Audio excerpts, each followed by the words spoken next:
state has not produced one iota of medical evidence to the effect that the crime Tom Robinson is charged with ever took place.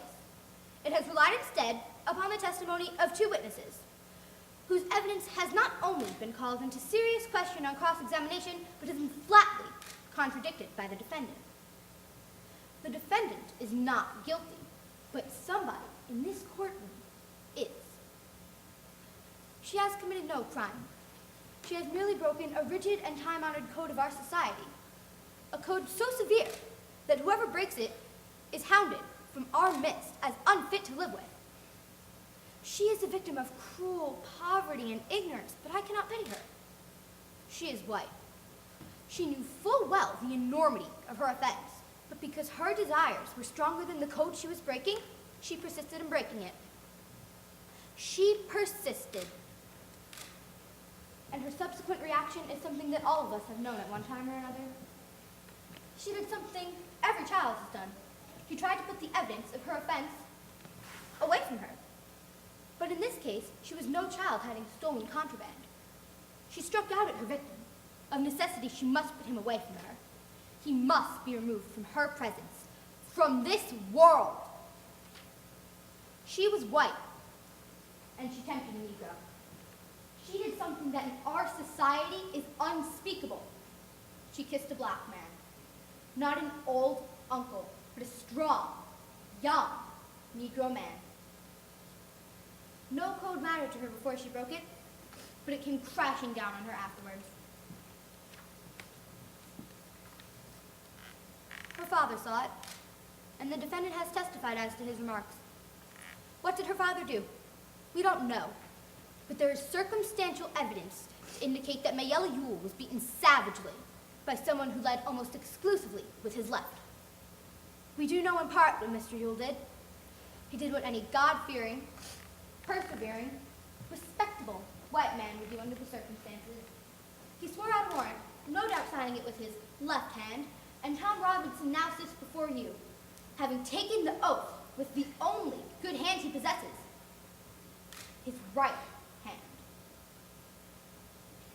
And so, a quiet, respectable, humble Negro who had the unmitigated temerity to feel sorry for a white woman had to put his word against two white people's. I need not remind you of their appearance and conduct on the stand.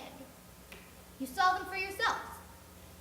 The witnesses for the state, with the exception of the sheriff of Macomb County, have presented themselves to you gentlemen, to this court, in the cynical confidence that their testimony would not be doubted. Confident that you gentlemen would go along with them on the assumption, the evil assumption, that all Negroes lie, that all Negro men are basically immoral beings, that all Negro men are not to be trusted around our women, an assumption one associates with minds of their caliber, which, gentlemen, we know is in itself a lie as black as Tom Robinson's skin, a lie I do not have to point out to you. You know the truth, and the truth is this. Some Negroes lie. Some Negroes are immoral. Some Negro men are not to be trusted around women, black or white. But this is a truth that applies to the human race and to no particular race of men. There is not one person in this courtroom who has never told a lie, never done an immoral thing, and there is no man living who has never looked upon a woman without desire. One more thing, gentlemen, before I quit. Thomas Jefferson once said that all men were created equal, a phrase that the Yankees and distaff side of the executive branch in Washington are fond of hurling at us. There is a tendency in this year of grace, 1935, for certain people to use this phrase out of context, to satisfy all conditions.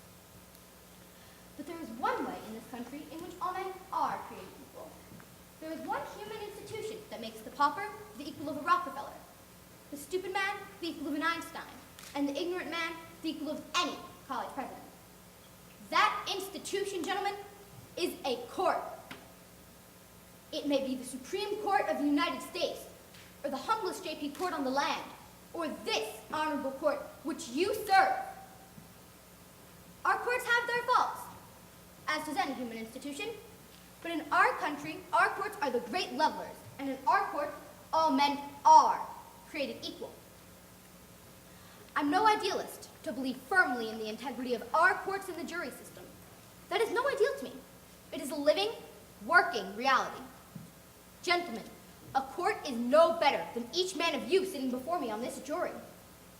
A court is only as sound as its jury, and a jury is only as sound as the men who make it up. I am confident that you gentlemen will review without passion the evidence you have heard, come to a decision, and restore this defendant to his family. In the name of God, do your duty.